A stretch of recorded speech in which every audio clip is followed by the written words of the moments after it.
O deserto parecia não ter fim. As dunas mudavam de lugar como se zombassem do viajante solitário. O calor do dia era insuportável. O frio da noite, cortante. Os pensamentos de Moisés se embaralhavam como redemoinhos de areia. Quem era ele? Agora, um assassino? Um fugitivo? Um fracasso? Durante anos, Moisés havia se visto como alguém especial, filho adotivo da filha do faraó, herdeiro de luxo, autoridade nas mãos.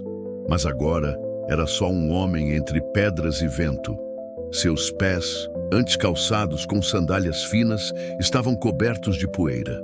Suas roupas rasgadas não lembravam mais os mantos egípcios. E sua alma, essa sim, estava despida de tudo o que um dia o definiu. Na travessia solitária por Midian, ele não encontrou apenas um novo território. Encontrou o confronto com o próprio vazio. Porque o deserto é esse lugar onde o barulho do mundo se cala e a alma grita. E ali, onde tudo parecia perdido, Moisés começava a ser encontrado.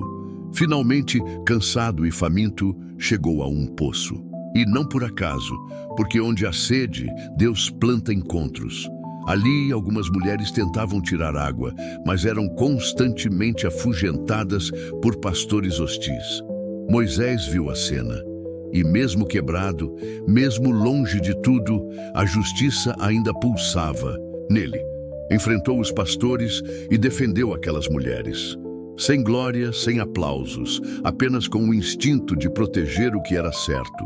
Aquelas mulheres eram filhas de Jetro, sacerdote de Midian. Quando contaram ao pai sobre o estrangeiro que as ajudou, ele as chamou de volta. Queria conhecer o homem que ousara intervir, mesmo sendo ninguém, e Moisés, que não tinha mais nada, foi acolhido. Foi recebido. Teve comida, abrigo, paz. Ali, na casa de Jetro, encontrou não apenas abrigo físico, mas um novo começo. Casou-se com Zípora, uma das filhas de Jetro. Tornou-se pastor. Aprendeu a cuidar de rebanhos, a caminhar com os olhos atentos ao chão e ao céu, a viver de forma simples. Cada dia no deserto o ensinava a ouvir, a escutar o silêncio, a esperar. Rodrigo. Silva observa que essa mudança de cenário, do trono ao cajado, não é mero acaso narrativo. É um movimento teológico profundo. Deus tira Moisés da sala do trono egípcio, onde tudo era comando, para o campo do silêncio, onde tudo é escuta, porque quem vai liderar um povo precisa aprender primeiro a seguir. E quem vai falar em nome de Deus precisa antes saber o que é calar. 40 anos se passaram, 40. Um número que nas Escrituras sempre fala de prova, de transformação. Moisés envelhecia aos olhos do mundo, mas Deus o rejuvenescia por dentro. E então, um dia, enquanto pastoreava o rebanho de seu sogro, algo inesperado aconteceu. No meio do deserto, viu uma sarça em chamas, mas o arbusto não se consumia. O fogo ardia, mas não destruía. Era um chamado, um mistério.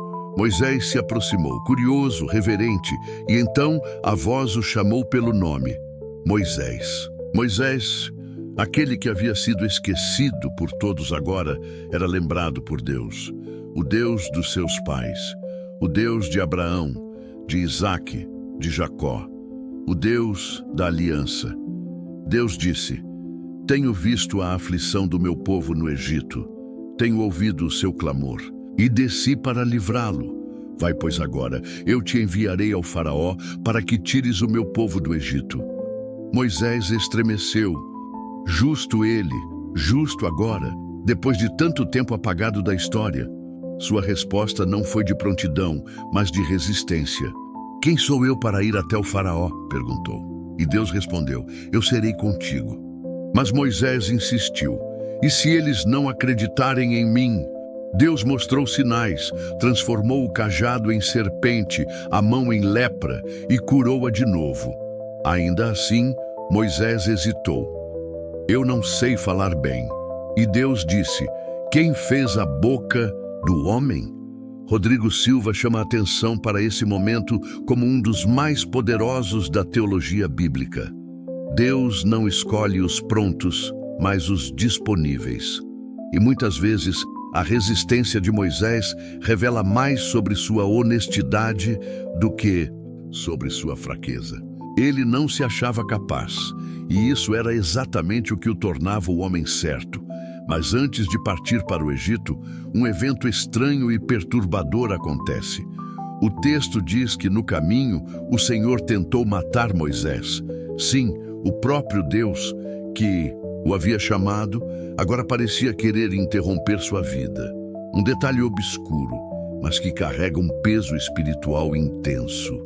Zípora, sua esposa, percebeu o que estava acontecendo e tomou uma atitude imediata.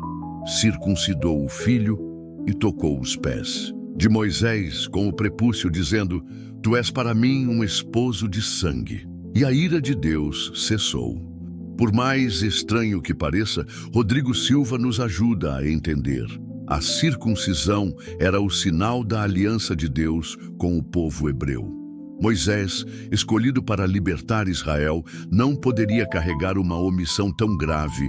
No pacto, Deus estava mostrando que o líder do povo da aliança precisava estar completamente dentro da aliança.